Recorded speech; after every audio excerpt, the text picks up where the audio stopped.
Bonjour, le château Smith-Lafitte est un grand cru situé dans la région des Graves. Daniel et Florence Catiard ont racheté la propriété en 1990 et depuis, nous n'avons de cesse que de faire de grands vins en blanc et en rouge. Le millésime 2023 est un peu particulier. Le débromement s'est fait très traditionnellement fin mars et ensuite la floraison est arrivée très tôt, la véraison très précoce et une vendange précoce aussi. La saison s'est accélérée au mois d'avril-mai avec des conditions climatiques un petit peu tropicales qui ont été favorables au développement de la vigne, mais aussi des herbes et aussi des champignons. Et grâce à l'agriculture biologique, nous avons pu avoir une résistance de nos vignes suffisante pour résister aux champignons malgré une certaine perte de quantité. Pour les rouges, notre assemblage est de 70% de Cabernet Sauvignon, 23% Merlot, 6% Cabernet Franc et 1% Petit Verdot. Et ces raisins qu'on a pu ramasser avec une très belle maturité, vu les belles conditions climatiques du mois de septembre, nous donnent des vins à la fois denses, puissants, onctueux, concentrés et très très équilibrés grâce à la fraîcheur apportée par l'été un petit peu plus frais.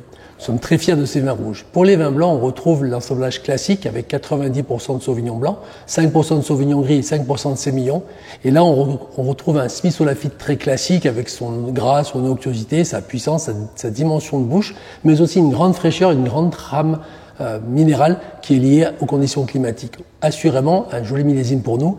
Et je trouve qu'on a à la fois des jolis vins rouges et des très grands vins blancs sur ce millésime 2023. Absolument, Fabien. Et je voudrais juste ajouter que ce 2023, c'est pour nous à Smith-Lafitte le millésime du futur et de la mémoire. Pourquoi du futur? Parce que si je pense à mes rouges, le Cabernet Sauvignon est carrément dominant. Et c'est certainement le cépage du futur.